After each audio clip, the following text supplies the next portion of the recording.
ઓમ શાંતિ. કાર્તિક માસની પૂર્ણિમા અને દેવ દિવાળીનો બહુ જ મહત્વપૂર્ણ દિવસ એટલે આજનો દિવસ, આજની સવાર.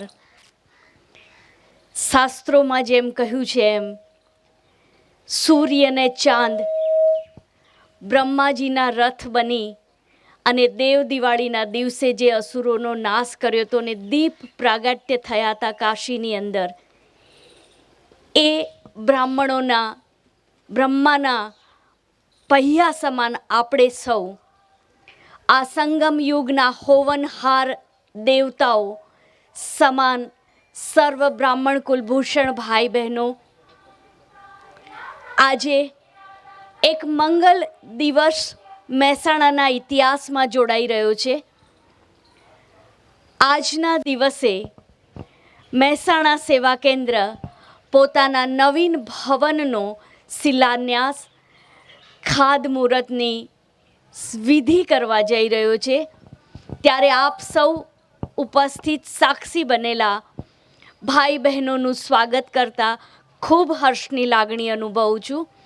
એકવાર જોરથી કરતલ ધ્વનિથી આ ધરતીના અંશે અંશને આપણે વધાવીએ કે આ દેવતાઓની ભૂમિ દેવ દિવાળીના દિવસે આપણી આ ભૂમિ ઉપર એક સુંદર ભવન ભગવાન માટે નહીં, આપણા માટે બનવા જઈ રહ્યું છે. ત્યારે મંચ પર આપણી સામે ઉપસ્થિત છે ઉત્તર ગુજરાતની ઈશ્વરીય સેવાના પિલર સમાન આધારભૂત એક સેવા કેન્દ્રના એક એવા બહેનો છે કે જે પોતે એક વિશાળ ક્ષમતાઓ ધરાવે છે. ત્યાગી, તપસ્વી અને દિવસ રાત સેવાનો સંસ્કાર જેમના લોહીમાં વણાઈ ગયો છે, એવા તપસ્વી બહેનો આપણી વચ્ચે ઉપસ્થિત છે. પહેલી બે હરોળમાં પણ ઉપસ્થિત છે. હું આપ સૌને કહીશ, મહેસાણા નિવાસીઓને, કે એકવાર જોરથી કરતલ ધ્વનિથી આ ત્યાગી તપસ્વી બહેનોનું આપણે ખૂબ સ્વાગત કરીએ. ભલે પધાર્યા, ભલે પધાર્યા. મંચ પર એમ જ મારી સામે મંચની સામે ઉપસ્થિત મહેસાણાના વિશેષ આમંત્રિત મહેમાનો, જેમને નામજોગ હું કહીશ, જેઠાભાઈ મોદી સાહેબ છે. આપ સૌ પાછળ પણ કેટલાક મહેમાનો બિરાજમાન છે.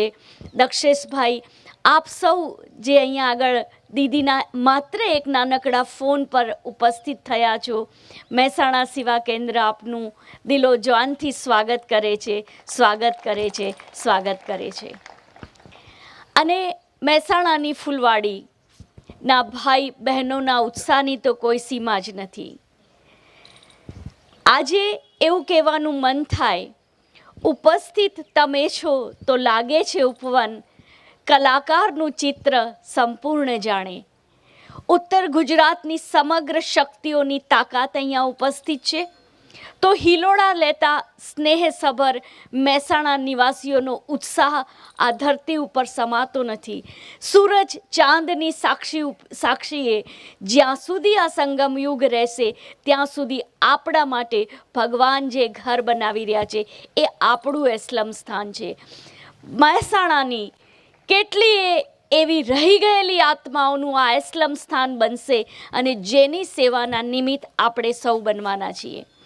શાસ્ત્રોમાં આજના દિવસને વિશેષ કહેવામાં આવે છે, સ્નાન કરવામાં આવે છે.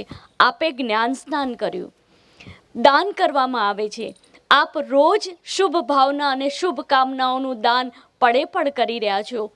એવા બ્રાહ્મણ કુલ તેજસ્વી તપસ્વી આત્માઓના સંકલ્પથી જે મહેલ અહીંયા ઊભો થવાનો છે, એના કણ કણમાં ત્યાગ, સેવા અને બીજાની ઉદારતા, બીજાના કલ્યાણની ભાવનાઓ સમાયેલી રહે એવી શુભકામનાઓ એકના હૃદયમાંથી વહી રહી છે. ત્યારે જો મંચ પર આવા તપસ્વી રાજયોગી દીદીઓ ઉપસ્થિત હોય અને એમના બોલ જ આશીર્વાદ બની જતા હોય છે, આ એ દીદીઓ છે જે બોલે અને એ ફળી જતું હોય છે, કારણ કે ડાયરેક્ટ પરમાત્માની લાઇટ અને શક્તિ તેઓ પ્રાપ્ત કરતા હોય છે.